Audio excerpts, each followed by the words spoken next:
Assalamualaikum warahmatullahi wabarakatuh. Salam pengadaan semuanya, kawan-kawan semua. Alhamdulillahirrabbilalamin. Puji syukur kepada Tuhan Yang Maha Esa. Kami bisa berada di Kepulauan Labuan Bajo. Kita sedang melaksanakan tour terkait sekaligus juga rapat kerja tim KM Partner. Kemudian kemarin juga kita membuka kelas yang spesial karena Pak Khalid Mustafa mempunyai konsep yang berbeda. Jadi di kelas ini kita melakukan coaching klinik yang luar biasa, responnya luar biasa. Oke, baik. Untuk vlog kali ini ada konten yang menarik nih menurut saya Pak Khalid. Spesial sekali. Masih hangat Masih istilahnya ya. hangat-hangat. Masih hangat. Nah, jadi dan ini rame sekali di grup gitu ya, yaitu tentang keputusan MK terkait dengan keabsahan Undang-Undang Cipta Kerja. Ini saya kebetulan tidak terlalu membaca karena cuma membaca dari grup, tapi saya selalu membiasakan diri ketika hanya membaca melalui online dan segala macam, saya belum bisa mengambil kesimpulan. Maka dari itu saya perlu membaca penuh. Nah, sekarang Pak Khalid yang sudah duluan membaca. Dari putusan MK ini apa sih yang penting sebenarnya? Ya, kebetulan Pak Sam, saya mendapatkan file daripada rekan-rekan di rekan-rekan hukum. Ya. Soft copy daripada putusan daripada MK lengkap, Ya. itu 448 halaman. 448 halaman, lumayan juga. Tapi seperti biasa sih, kalau kita hendak membaca amar-amar putusan itu, kalau bisa ambil yang paling bawah. Oh, gitu. Yaitu apa? Pada diktum amar putusan. Ya. Dan kalau ada dissenting opinion dan seterusnya, seperti itu. Jadi sebenarnya ini juga yang bikin seru Pak Sam. Saya banyak mendengar rame di grup-grup sana, utamanya grup-grup pengadaan, yang mengatakan dengan keluarnya putusan MK yang membatalkan loh kalimatnya. Membatalkan Undang-Undang Cipta Kerja, maka aturan turunannya batal semua. Seseram itu kah? Bahkan yang seru lagi, salah satu turunan daripada Undang-Undang Cipta Kerja ini kan Perpres nomor 12 tahun 2021. 2021. Iya, betul. Bayangkan kalau itu batal, terus kita mau pakai apa? Apakah benar amar putusan MK tersebut membatalkan semua peraturan di bawah MK? Nah, itu tuh yang penting karena terus terang karena saya nggak baca ya, nggak baca penuh, jadi saya nggak berani menyimpulkan. Karena Pak Halid sudah membaca, kira-kira seseram itu kah gitu ya, dampaknya terhadap kita ya, terhadap PP-PP yang ada, kemudian terhadap Perpres terutama. Betul. Nah, kita lihat ya, kalau kita baca putusan MK ini bisa dilihat di halaman 416 sampai halaman 417 putusan MK. Nah, dan di amar putusannya dalam pokok permohonan itu hanya ada 9. Hanya ada cuma 9 hal 9 item, 9 angka. Dan dari 9 angka ini yang menurut saya itu penting kita ketahui itu hanyalah 5 angka. Karena angka nomor 1 dan angka nomor 2 menyatakan apakah permohonan tersebut diterima atau tidak dapat diterima. Nah, angka nomor 3 ini yang penting nih. Saya bacakan ya, Pak Sam ya. Oke, siap. Menyatakan pembentukan. Saya garis bawahi ya. Rekan-rekan yang menyaksikan, saya garis bawahi menyatakan pembentukan Undang-Undang Nomor 11 Tahun 2020 tentang Cipta Kerja, lembaran negara dan seterusnya bla bla bla bertentangan dengan Undang-Undang Dasar Negara Republik Indonesia tahun 45. Ya, itu dulu. Jadi bukan konten nih, bukan undang-undangnya yang bertentangan dengan Undang-Undang Dasar 45. Orang selalu bilang ketika niat baik dilaksanakan dengan cara yang tidak baik, itu memang tidak pas. Kalau kita melihat di persidangan-persidangan, banyak yang dikutip juga oleh media-media bahwa sebenarnya proses Undang-Undang Cipta Kerja ini terburu-buru. Sehingga naskah akademiknya itu sulit diakses, tidak diinformasikan terlebih dahulu. Ini yang menjadi pokok-pokok pikiran hakim konstitusi kita berpendapat demikian. Di undang-undang tentang pembentukan peraturan perundangan kan jelas sebenarnya. Nah, ini yang menjadi acuan. Proses pembentukan Undang-Undang Cipta Kerja yang melanggar Undang-Undang Dasar. Nah, yang ini kalimat selanjutnya. Dan ya, tidak mempunyai kekuatan hukum mengikat secara bersyarat. Kalimat berikutnya, sepanjang tidak dimaknai. Nah, ini dipakai tidak dilakukan perbaikan dalam waktu 2 tahun sejak putusan ini diucapkan. Ini baru angka pertama. Jadi statement daripada Hakim Konstitusi mengatakan, pertama ada dua di sini. Yang pertama adalah pembentukannya ini melanggar Undang-Undang Dasar dan tidak mempunyai kekuatan yang mengikat secara bersyarat sepanjang tidak dimaknai tidak dilakukan perbaikan. Oke. Jadi kondisi sekarang mengikat, tapi apabila tidak dilakukan perbaikan dalam waktu 2 tahun, maka tidak mengikat. Nah, oleh sebab itu di angka 4-nya ya menyatakan Undang-Undang Nomor 11 Tahun 2020 tentang Cipta Kerja, Lembaran Negara bla bla bla, ini penting, masih tetap berlaku. Masih. Nah, ini kata kuncinya nih. Ini masih tetap berlaku. Jadi kawan-kawan jangan langsung heboh, langsung heboh di luar. gumun gitu ya segala macam. Yang mengatakan undang-undang ini dibatalkan, Cipta Kerja tidak berlaku. Ini saya yakin cuman membaca sepintas-sepintas langsung menyimpulkan. Oke, berarti masih ya itu tadi seperti saya umpamakan bahwa niat baik kalau tidak dilaksanakan dengan cara yang baik ya memang nanti akan bermasalah gitu. Betul. Kan. Jadi tapi intinya niat baiknya tidak dipermasalahkan ya. Nah, cuman tapi ada kalimat berikutnya. Ya, Hakim Konstitusi menetapkan masih tetap berlaku sampai dengan ada jangka waktu ya. Masih berlaku sampai dengan dilakukan perbaikan pembentukan. Dilakukan perbaikan pembentukan. Jadi yang diperbaiki adalah cara membentuknya. Kalau demikian, saya menganggap MK menyatakan bahwa secara konten Undang-Undang Cipta Kerja ini masih berlaku, artinya isinya masih bagus, tetapi diberikan kesempatan untuk prosesnya diperbaiki. Prosesnya diperbaiki. Sampai dengan sesuai dengan tenggang waktu sebagaimana yang telah ditetapkan 2 tahun tadi, paling lambat. Angka 5-nya ini perintah. Memerintahkan kepada pembentuk undang-undang, pemerintah berarti ya, dan DPR. DPR ya. Dua orang.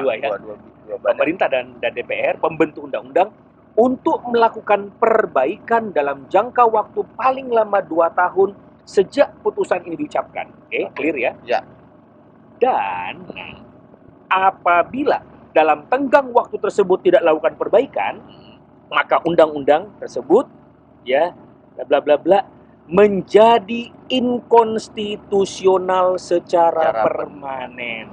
Berarti isinya pun menjadi inkonstitusional. Bukan karena prosesnya ada kesalahan, maka dinyatakan tetap berlaku dulu, diminta diperbaiki. Apabila tidak diperbaiki, isinya pun dinyatakan inkonstitusional. Ini hal menarik di dalam perspektif pengadaan ya, saya melihatnya dalam perspektif pengadaan ada kebijaksanaan dari MK bahwa undang-undang ini masih bisa berlaku asal Anda perbaiki proses pembentukannya. Nah, menjadi krusial nanti proses pembentukannya ini akan diperbaiki dengan cara apa? Karena di dalam proses pengadaan sering ya, Pak, sering ada antidatir, ada proses mundur atau seperti apa. Ini juga nanti akan menurut saya akan menjadi pelajaran bagi pengadaan barang jasa bahwa ada mekanisme perbaikan proses. Misalkan hasil tendernya masih bagus, bisa diterima, pekerjaannya sudah berhasil. Tetapi ada proses yang bermasalah, maka ada tata laksana yang bisa memperbaiki proses itu. Nah, kita nanti akan belajar dari ini sisi lain. Dan ini juga sebenarnya terus terang ini kan seperti dia sampaikan di beberapa media, ini adalah putusan sejarah loh. Iya. Ya, kita hanya baru melihat sekarang dan ini terus terang menyatakan bahwa proses seperti ini adalah proses yang ada. Nah, ya, kita belum melihat yang wajar ya. Betul. Nah, ada gitu ya. Pertanyaan berikutnya Pak Sam, kalau misalnya dikatakan inkonstitusional bersyarat, terus bagaimana?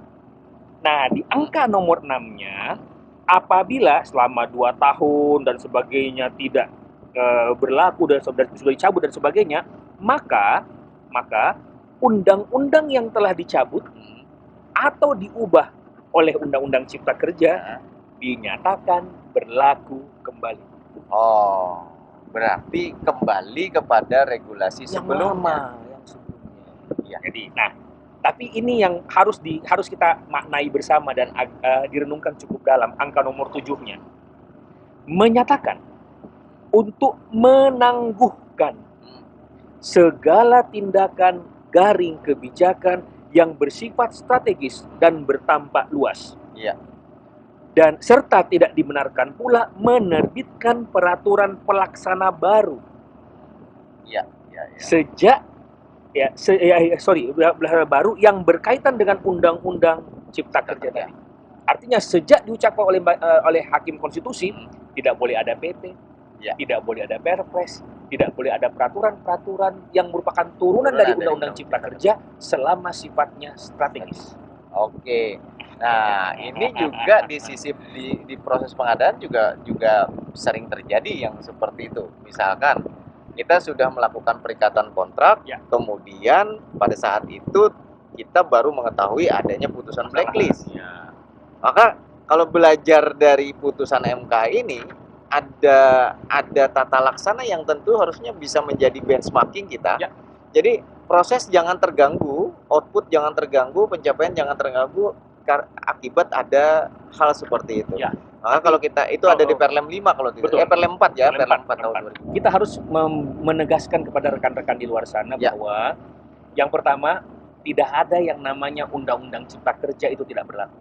Yang kedua, karena Undang-Undang Cipta Kerja ini masih berlaku, maka semua produk turunan daripada Undang-Undang Cipta Kerja, termasuk yang berkaitan dengan pengadaan, PP 5, PP 7, Perpres nomor 12 tahun 2021 dan semua aturan-aturannya dinyatakan masih berlaku. Oke, ini penjelasan bahwa kita masih bisa menggunakan Perpres 16 sebagaimana diubah dengan Perpres 12 karena proses putusan MK itu masih dimiliki waktu untuk memperbaiki pembentukannya. Karena secara kontennya tadi ya, secara konten itu masih bagus gitu ya.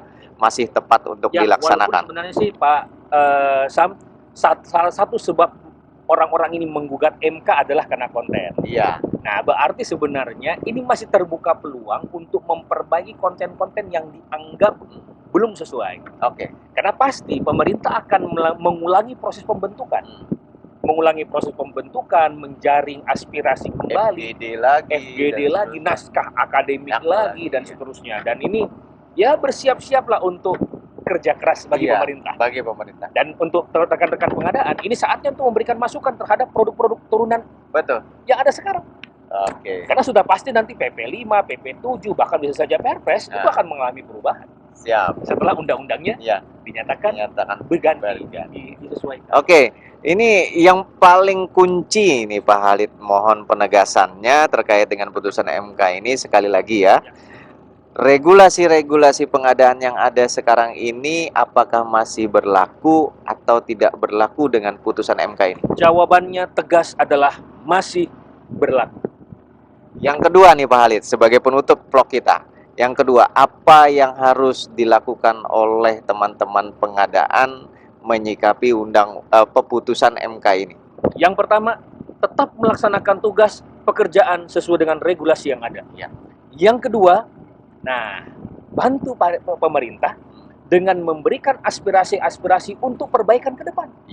Karena boleh jadi ada saran, pendapat, masukan utamanya terhadap peraturan pemerintah maupun Perpres yang merupakan turunan daripada Undang-Undang Cipta Kerja yang menurut Anda semua, menurut rekan-rekan, itu penting untuk dimasukkan ke dalam regulasi yang akan datang. Siap.